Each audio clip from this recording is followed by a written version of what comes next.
Now, for more on China's movie industry, I'm joined live from Los Angeles by Jamaal Finkley, president of the Hollywood Post. Thank you for joining us. I'm doing well. How are you doing? Good, thank you. So give us an idea, what sorts of movies tend to perform the best in China during, say, Spring Festival versus the rest of the year?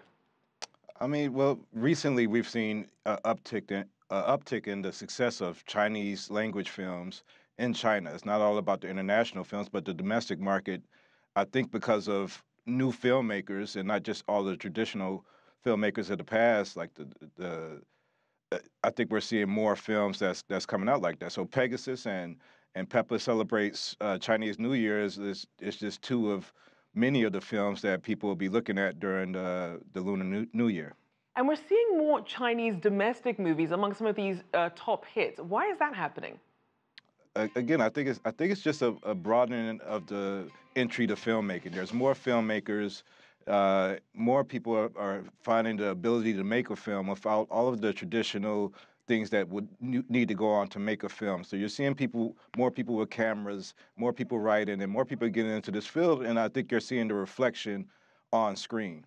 Now, obviously, we have to talk about the Peppa Pig film. Not only is it the year of the pig, and Peppa Pig as itself was already doing quite well in China, and then you also have the emotional notes that the trailer hit. Is this essentially a brand's dream scenario?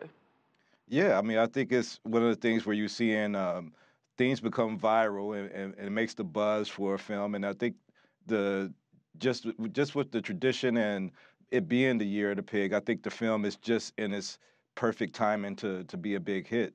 So I'm predicting that it's going to be one of this year's biggest domestic hits in China. Now, something else that we saw that did very well is the film Dying to Survive, and about the lead character's struggle to get cancer drugs. And we saw that it had such a big impact beyond the screen, really talking about discussions about affordable cancer treatments. Can we expect to see more of these real-life or social issue stories in China? I think so. I think with new regulations and the censorship that's been talked about in the film industry, that more filmmakers are trying to make films that are more in line with the social value, the socialist values, and the cultural values of China. So I think you will see films that speak to the needs of the regular people, like healthcare and everything else. I think is just as important as the big box office Avenger films that we'll see later in the year. And speaking of big box office, we know that China's on track to become the world's largest movie market by the year 2022. So what sort of conversations are being had around Hollywood to really make the best of these opportunities in China? I think we've seen part of that last year, where the studios here are seeing the value of diversity, whether it's in the form of Black Panther or whether it's in the form of a Crazy Rich Asians, where you're seeing that there's new faces on screen and people want to identify with these faces, and they're supporting these films a lot. So people are talking about that, as well as the fact that China has more screens than anywhere else in the world. So that market can never be ignored, and I think the filmmakers are trying to make films that will be accepted there and also have great box office revenue generated there. Now, as we know, the US and China are in the middle of strained relations over trade. Any chance that that's impacting cooperation in the movie sector?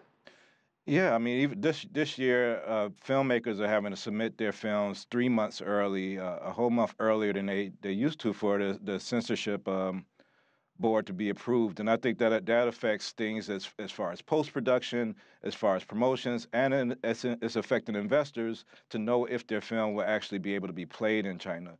So that, along with the possibility that with the political strains of the trade war, that there might be tariffs imposed on films coming from the U.S. into China, as well as there's been threats of tariffs going the other way. So I think that's all a part of where the culture and the politics and the artistry of filmmaking is like intersecting, and hopefully all this stuff will be worked out so that we can all enjoy these films that are coming out, because there's a great list of films that we're expecting in 2019.